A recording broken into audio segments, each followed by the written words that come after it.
Welcome back to our Python Quickstart tutorial series. Today's video clip will talk about modules, how to write your own modules, and how to organize your code using modules.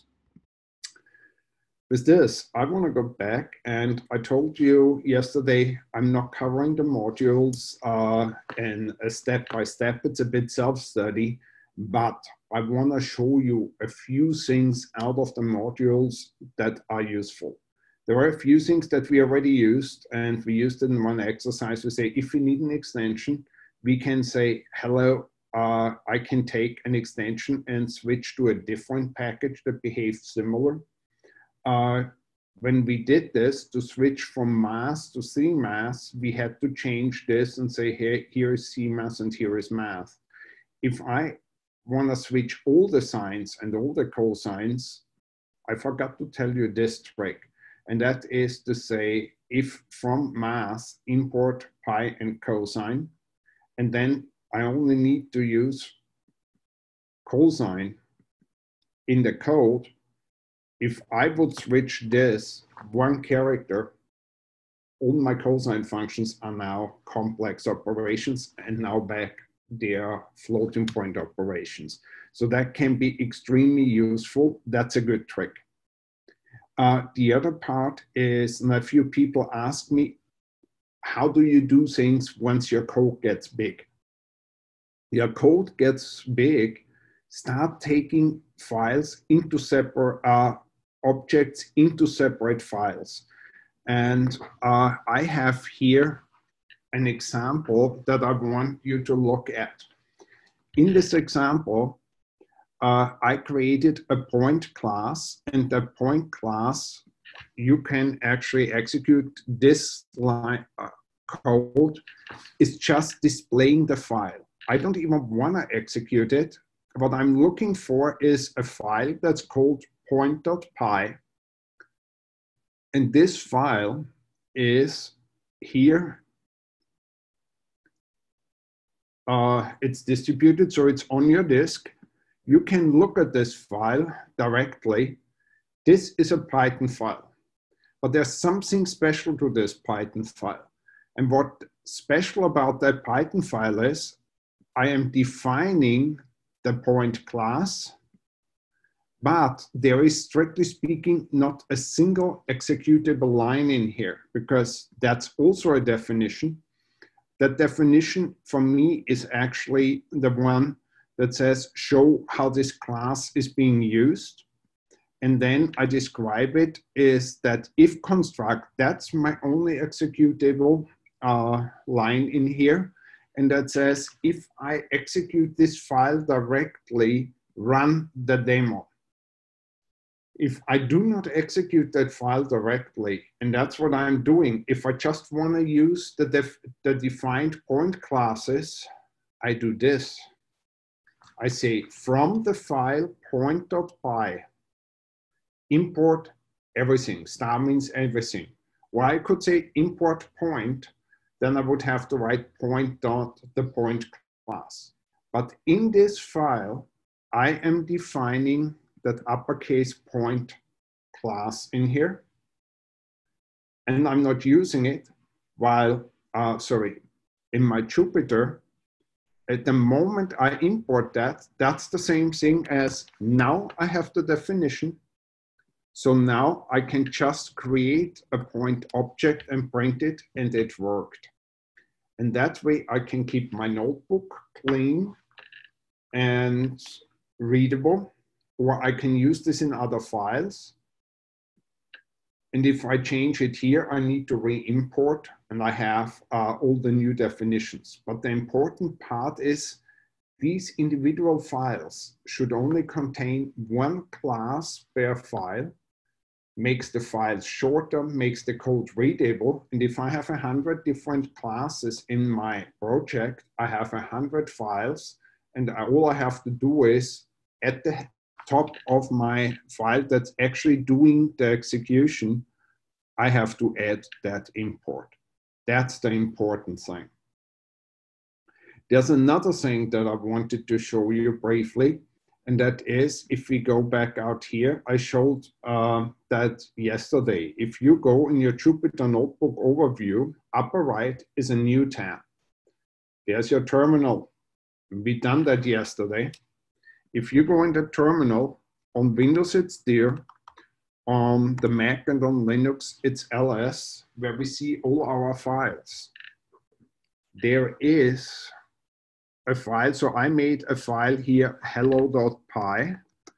So that's what's in that file. It's really nothing else in there. And I said, hello Frank, because he's monitoring today.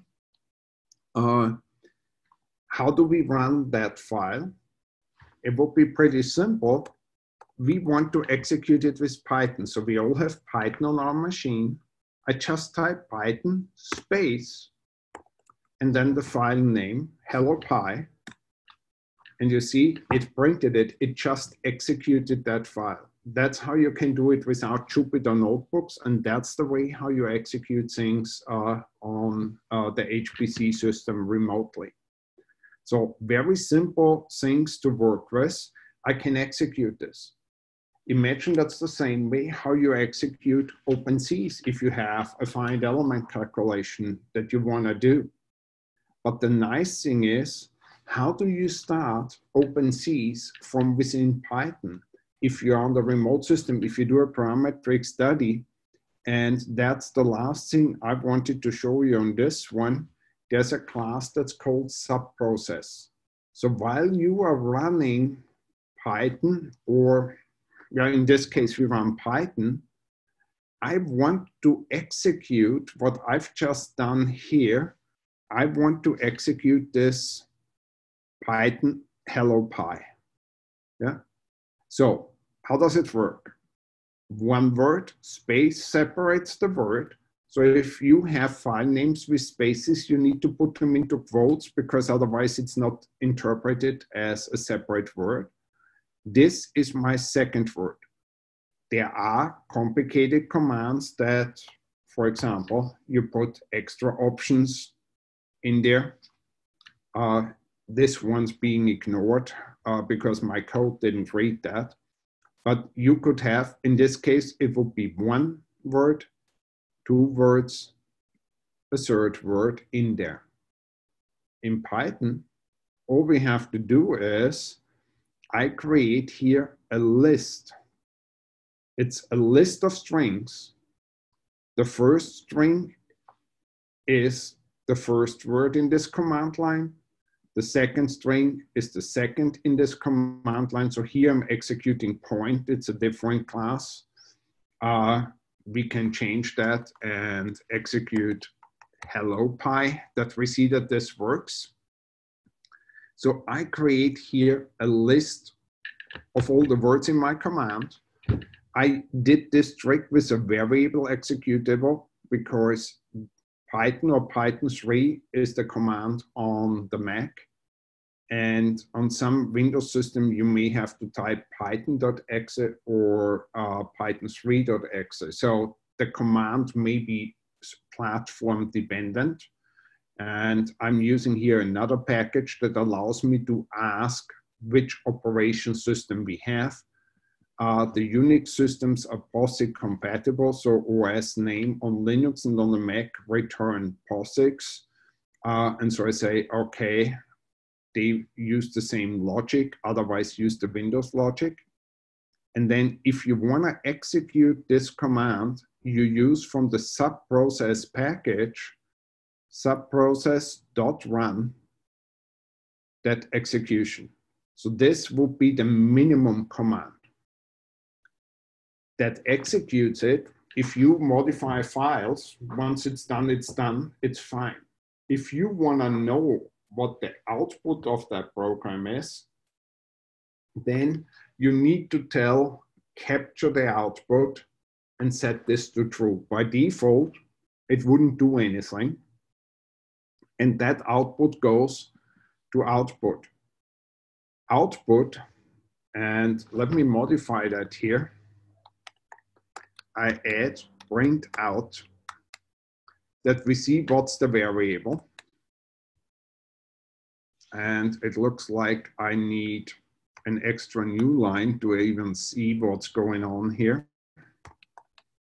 So that was the output. The output is actually something that looks, it functions like a dictionary. And these are the keywords for the dictionary. Standard output is what the print command does. Standard error is where we get error messages. Return code, if it's anything but 0, it means we had a problem. Args is telling me what the actual command was. So it's like a dictionary. That's the meaning of out. And I simply look and say, if out standard error, what does that mean? I'm asking for a string, out standard error. And I don't know why this didn't. Okay, now it does. Out standard error, this is a bit string, which is a variant of a string that I didn't talk about yet, but you can treat it like a string. It's an empty string. What is an empty string? I'm asking a string. If there is an error message, print the error message. Otherwise, that means we didn't have an error, print the regular output. And that last part, decode, that converts it into your local font, human readable code, while that bit string could have some weird special characters in there. So this is just for cosmetics, you can leave that out. The idea here is execute a process in addition to your running Python, capture the output, and the output that I have here, I simply check if I have an error message, that means something went wrong. Otherwise, oh, it worked. I got an output, and the output was hello Frank. That was the output that we've seen when we executed it here. And I can show you what would happen if we put something wrong. That file does not exist. The output was now an error message, and that error message said, cannot open this. It was an error. The error code was 2. So the trick like this is where you can create input files for a parametric study, then start OpenCs, collect if it was right, you do the next one, run another one, and so forth. You can process the data and modify it. So you can have an entire family of jobs run. And that can be really, really powerful when you do uncertainty quantification where you have stochastic parameter sets. Okay, that's all I wanted to say about that extra chapter. Let me check, do we have questions? Maybe a bit of a silly question, but is there a video on this one too? No. Because I did not intend to actually present this. And then there were enough questions that it made sense to do it, and I didn't have time to put a video together. I will record it and cut that into a video though. So by tomorrow, you're gonna have a video. That is very thoughtful of you. I appreciate that.